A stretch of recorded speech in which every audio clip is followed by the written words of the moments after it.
রূপায়ণ স্কাইভিলা নিবেদিত ইসলামী জীবন, powered by আর কাবেল, সহযোগিতায় ZSRM এবং GBTL।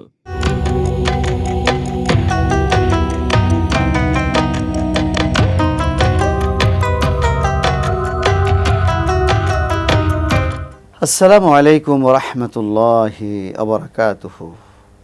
ইন্নাল হামদালিল্লাহ ওয়াসসালাতু ওয়াসসালামু আলা রাসূলিল্লাহ। ইয়া হাইয়্যু ইয়া কাইয়্যুম বিরহমাতিকা নাস্তাগীথ ওয়া লা তাকিলনি ইলা নাফসি তারফাতা আইন। আল্লাহুম্মা আইন্না আলা যিকরিকা ওয়া শুকরিকা ওয়া হুসনি ইবাদাতিক।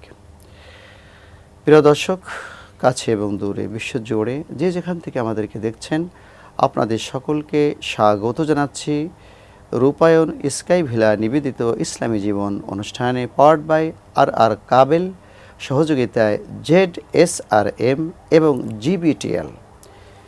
প্রিয় দর্শক, আজকে আমাদের এই মাহাতি অনুষ্ঠানে আলোচনার জন্য আমরা আমন্ত্রণ জানিয়েছি গবেষক, লেখক ও ইসলামিক স্কলার মুহতারাম মাওলানা মুফতি বশির আহমদকে, যিনি খতিব হিসেবে দায়িত্ব পালন করছেন মোহাম্মদিয়া জামে মসজিদ, উত্তরা, ঢাকা। আসসালামু আলাইকুম ওয়া রাহমাতুল্লাহ। ওয়ালাইকুম আসসালাম ওয়া রাহমাতুল্লাহি ওয়া বারাকাতুহু। কেমন আছেন শেখ? জি আলহামদুলিল্লাহ। তারাবি ও কিয়াম রোজাদারদের স্বাস্থ্যের জন্য, স্বাস্থ্য সুরক্ষায় অবশ্যম্ভাবী আমল। এর মানে হলো তারাবি এবং কিয়ামের যে কষ্ট, এই যে এক্সারসাইজ, এটা স্বাস্থ্যের জন্য কতটা উপযোগী? তারাবি শব্দের অর্থ হচ্ছে ধীর স্থিরতা, আরাম, যেটাকে বলা হয় তারউইহা, আর রাহা, আসসালামা, সুবহানাল্লাহ। এই শব্দ থেকে এটা আসছে। এটা মানে হচ্ছে আরাম, মানে তোমরা থেমে থেমে বিশ্রাম নিয়ে নিয়ে নামাজ পড়ো, এটা হচ্ছে তারাবি। আর কিয়াম শব্দের অর্থ হচ্ছে দাঁড়িয়ে থাকা, অর্থাৎ দাঁড়িয়ে নামাজ পড়া, কিয়ামুল লাইল যেটাকে আমরা বলি। আরেকটা অর্থ আমরা বলতে হবে, সেটা হলো জাগরুক থাকা, জাগ্রত থাকা, তাহাজ্জুদ পড়া, কিয়ামুল লাইল। এবং হাদিসের মধ্যে আসছে ওমান কামা রমাদান ঈমানান ওয়া ইহতিসাবান গুফিরা লাহু মা তাকদ্দামা মিন যামবি। আল্লাহর হাবিব বললেন, তোমরা যারা রমাদানুল মুবারক দিনে যারা রোজা রাখবে, তাদের জন্য তো একটা ফজিলত আছেই, এবং যারা কিয়াম করবে, যারা তারাবি পড়বে, আল্লাহর হাবিব বললেন তাদেরকে আল্লাহ সুবহানাহু ওয়া তাআলা যে পুরস্কার দিবেন, সেটা হলো তাদের পূর্বের গুনাহগুলোকে আল্লাহ মাফ করে দিবেন। সুবহানাল্লাহ। এখন আমাদের জানতে হবে যে তারাবি আর কিয়াম দুটো কি একই জিনিস নাকি আলাদা কোনো পার্থক্য আছে? আমরা যদি আরাবিয়ান ইসলামিক স্কলার যারা রয়েছেন, মাশায়েখগণ আছেন, তারা বলছেন যে তারাবি এবং কিয়ামুল লাইল দুইটা হচ্ছে একই নামাজ। তার কারণ হলো যে তারাবি যেহেতু শুরু হয় ঈশান নামাজের পর থেকে, বা ঈশান নামাজ পড়ে আমরা তারাবি শুরু করি, এবং ওইটা আর কিয়ামুল্লাহ যেটাকে বলা হয় তাহাজ্জুদ, ওটা হচ্ছে ঘুম থেকে জাগ্রত হয়ে যে নামাজটা আমরা পড়ি, ঘুম থেকে জাগ্রত হওয়ার পর ওটাকে বলা হয় তাহাজ্জুদ। তো কিছু কিছু ওলামা ইকরামগণ বলেছেন যে তারাবি এবং কিয়ামুল লাইল অর্থাৎ তাহাজ্জুদ দুইটা একই নামাজ, আর কিছু কিছু ওলামা ইকরাম বলেছেন যে এই দুইটার মধ্যে পার্থক্য আছে, তারাবি হচ্ছে একটি নামাজ এবং কিয়ামুল লাইল হচ্ছে। তবে আমরা দর্শকদের জন্য এই জিনিসটা বলতে চাই যে তাহাজ্জুদ পড়ার জন্য ঘুম কিন্তু জরুরি না। আপনি যেটা বলেছেন, বলে ফেললেন যে ঘুম থেকে জাগ্রত হয়ে একজন ঘুমালো না, জি জেগেই থাকলো, সে তাহাজ্জুদ পড়লো, এটা তাহাজ্জুদ হয়ে যাবে। তাহলে আমরা কিয়াম মানে হলো রাত্র জাগরণ, দাঁড়ানো। তো এ বিষয়ে ফাদাইল কিয়ামুল লাইল, এর বিষয়গুলো আছে, ওগুলো যদি আপনি একটু। যদি আমরা এই কিয়ামুল লাইলের যে বিষয়গুলো, যদি আমরা রাত্রিবেলা নামাজ পড়ি কিয়ামুল লাইল, তখন আমাদের কি ফায়দা হাসিল হবে? তাহলে আমরা পবিত্র কোরআনুল কারীমের 15তম পারা সূরা বনী ইসরাঈল, আল্লাহ সুবহানাহু ওয়া তাআলা বললেন রাসূল সাল্লাল্লাহু আলাইহি ওয়াসাল্লামকে ইঙ্গিত করে, হে আল্লাহর হাবিব, আপনি ওয়ামিনাল লাইল ফাতাহাজ্জাদ বিহি নাফিলাতাল লাক আসা আইয়াবআসাকা রাব্বুকা মাকামান মাহমুদা। নবী হে, আপনি রাত্রিবেলা দাঁড়িয়ে কিয়ামুল লাইল পড়েন, এই নামাজ পড়েন, এর দ্বারা কি হবে? নবী হে, আমি আল্লাহ সুবহানাহু ওয়া তাআলা মাকামান মাহমুদা, আপনার সম্মানকে মাকামে মাহমুদা আমি উড্ডীন করে দেব। সুবহানাল্লাহ। আপনার সম্মান বেশি গুণ আল্লাহ তাআলা বাড়িয়ে দিবেন। হাদিসের মধ্যে অনেক ব্যাখ্যার মধ্যে পাওয়া যায়, যারা এই কিয়ামুল লাইল পড়বে, যারা রাত্রি জাগরণ করে নামাজ পড়বে, কিয়াম করবে আল্লাহর কাছে, আল্লাহর হাবিব বলেন ওই বান্দাটা আল্লাহর কাছে সম্মানিত হয়ে যায়। সুবহানাল্লাহ। একজন সাহাবী আল্লাহর হাবিবকে বললেন, ইয়া রাসূলুল্লাহ, আমি তো মানুষের কাছে সম্মানিত হতে চাই, আমি কি করব? তখন আল্লাহর হাবিব বললেন, তুমি রাতে আঁধারে তুমি অশ্রু ঝরাও, কিয়ামুল লাইল পড়ো, নামাজ পড়ো, তাহাজ্জুদ পড়ো, দেখবা দিনের আলোতে আল্লাহ সুবহানাহু ওয়া তাআলা মানুষের কাছে তোমার সম্মানকে বৃদ্ধি করে দিবেন। সুবহানাল্লাহ। আমরা একটি বিরতি যাচ্ছি, প্রিয় দর্শক, নিতে হচ্ছে একটি বিরতি, আমাদের সাথে থাকুন। রূপায়ণ স্কাই ভিলা নিবেদিত ইসলামী জীবন পাওয়ার্ড বাই আরআর কাবেল, সহযোগিতায় ZSRM এবং GBTL।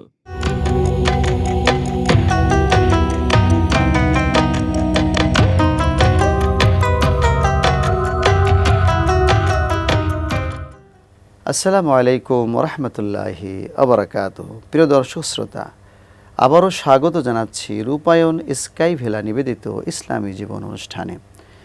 তো আমরা কিন্তু বলছিলাম যে এই যে কেয়ামের মাধ্যমে স্বাস্থ্য সুরক্ষার বিষয়টি, অনেকেই মনে করে যে রাত্র জেগে জেগে ইবাদত এটা দরকার নাই, রাতে ঘুমাইলেই ভালো হবে স্বাস্থ্য। ঘুমাইলেই স্বাস্থ্য ভালো হয় না, বেশি ঘুমালে স্বাস্থ্য খারাপ হয়। এবং আপনি যদি ব্রেনের স্ট্রোক থেকে বাঁচতে চান, হার্ট অ্যাটাক থেকে বাঁচতে চান, তাহলে ব্রেনে প্রচুর পরিমাণে যতটুকুন আপনার রক্ত দরকার ব্রেনে, এটা তো উপরে থাকে। ব্রেন সবসময় মাথার উপরে থাকার কারণে কিছুটা রক্ত নিচের দিকে থাকে, আর ব্রেনকে ওইভাবে সব জায়গায় রক্ত পৌঁছায়, কিন্তু আরো বেশি পৌঁছায় হলো সিজদার সময়। এই জন্য রাসূল সাল্লাল্লাহু আলাইহি সাল্লাম ব্রেনকে শান্ত রাখার জন্য সারা বিশ্ব চালিয়েছেন বিশ্বনবী মুহাম্মদ রাসূলুল্লাহ সাল্লাল্লাহু আলাইহি সাল্লাম। তার ব্রেনটাকে আল্লাহ পাক সুস্থ রাখার জন্য বললেন ফাতাহাজ্জাদ বিহি নাফিলাতাল লাক ওয়া মিনাল লাইলি ফাতাহাজ্জাদ বিহি নাফিলাতাল লাক। এবং সূরা মুজাম্মিলে বললেন ইয়া আইয়ুহাল মুজাম্মিল কুমিল লাইলা ইল্লা কালিলান নিসফা। এটা আগের কথা ছিল যে সারা অর্ধেক রাত আপনি তাহাজ্জুদ পড়েন। যখন নামাজের বিধান চলে আসলো তখন বললেন ফাতাহাজ্জাদ বিহি নাফিলাতাল লাক। এখন নফল হিসেবে আপনি তাহাজ্জুদ পড়বেন। এটা কেন? এটা টার্গেট যে রাসূলকে সুস্থ রাখা। আমাদের দেশে একটি রং কনসেপশন বলবো, ভুল মেসেজ আছে। সেটি হলো যে লাইলাতুন নিসফি মিন শাবান, এই রাতে আল্লাহ পাক প্রথম আসমানে নেমে আসেন। আর মানুষ চিন্তা করে আল্লাহ যখন বছরে একবার আসেন, আজকে সব নিয়ে নিতে হবে, আর বাকি দিন তো আল্লাহ আসে না। এই কনসেপ্ট ভুল, রং কনসেপ্ট। আপনি যে হাদিসটি বললেন, এর সহিহ হাদিস বুখারী শরীফে যেটা আছে যে রব্বুল আলামিন প্রত্যেক রাতে, শুধু শবে রাতে, প্রত্যেক রাতে যখন রাতে 3 ভাগের 1 ভাগ অতিবাহিত হয়ে যায়, আমরা 12 ঘন্টার রাত ধরলে 4 ঘন্টা, 6টায় যদি সূর্য অস্তমিত হয় তাহলে 10টার পরেই আল্লাহ রাব্বুল আলামিন এই প্রথম আসমানে চলে আসেন। প্রথম আসমানে সে ইয়াবসুতু ইয়াদাইহি, তিনি হাত এভাবে বিছিয়ে আলা মিন মুস্তাগফিরিন আলা মিন মুস্তারজিকিন আলা মুবতালা ফাউআফিয়া আলা কাযা আলা কাযা হাত্তা তাতলু আল ফাজর। এই যে বুখারী শরীফের সহিহ হাদিস হলো শুধু শবে বরাতের রাত, একেবারে 365 রাতে আল্লাহ পাক রাতের 3 ভাগের 1 ভাগ অতিবাহিত হলেই এই প্রথম আসমানে নেমে আসেন। এনজিলু ইলা সামাইদ দুনিয়া, সুবহানাল্লাহ। এখানে নেমে এসে এভাবে আহ্বান করতে থাকেন, আর আমরা ঘুমাইতে থাকি। কতটা বেয়াদবি আল্লাহর সাথে করি আমরা। তাহলে আমাদের এই নিজেদের স্বাস্থ্যকে সুরক্ষার জন্য তাহাজ্জুদের কোনো বিকল্প নেই। যারা তাহাজ্জুদ পড়ে তাদের দেখবে নূর চমকায়, সুবহানাল্লাহ। আল্লাহ রাসূলের নাকের এখানে এমন একটা নূর ছিল, মনে হয় যেন এখান থেকে আলো বিচ্ছুরিত হচ্ছে, অথচ তিনি অর্ধ রাত তিনি কি করেছেন? জাগরুক থেকেছেন। তো এই ক্যাম এবং কিয়ামুল লাইলের যে কথাটা বলতেছিলেন, তারাবিও কিয়ামুল লাইল, সেটাও কিয়ামুল লাইল। এখন রাকাত সম্পর্কে যদি একটু বলতেন। আসলে রাকাতের যে বিষয়গুলো আছে এটা নিয়ে দেখা যায় আমাদের এই বিশেষ করে বাংলাদেশের মধ্যে খুব দেখা যায় একটা ধাক্কাধাক্কি অবস্থা শুরু হয়ে যায় আমাদের সমাজের মধ্যে। কেউ বলতেন যে 8 রাকাত, কেউ বলে 20 রাকাত, এবং কেউ বলে হচ্ছে এই বেতের নামাজ 1 রাকাত। এই সমস্ত বিষয়গুলো নিয়ে দেখা যায় রমজান আসলেই ঝামেলাগুলো খুব শুরু হয়। তো আমি আমাদের হানাফি মাযহাব যারা অনুসরণ করে, যারা স্কলার আছেন, তাদের মতে হচ্ছে তারাবির নামাজ হচ্ছে 20 রাকাত। রাসূল সাল্লাল্লাহু আলাইহি সাল্লাম থেকে হাদিস থেকে এবং হযরত ওমর রাদিয়াল্লাহু আনহু জামানা থেকেই এটা কার্যকর হয়েছে। ওমর ফারুক রাদিয়াল্লাহু আনহু তিনি নিজে 20 রাকাত পড়তেন এবং সাহাবী সবাইকে তিনি উৎসাহ করেছেন। ইজমাউ সাহাবা সমস্ত সাহাবা ইকরামরা একসাথে এই বোর্ডের মাধ্যমে এটাকে ফতোয়া দিয়েছেন। একমত পোষণ। সুবহানাল্লাহ। আজকের মতো এখানে শেষ করতে হচ্ছে। আসসালামু আলাইকুম ওয়া রাহমাতুল্লাহি ওয়া বারাকাতুহু।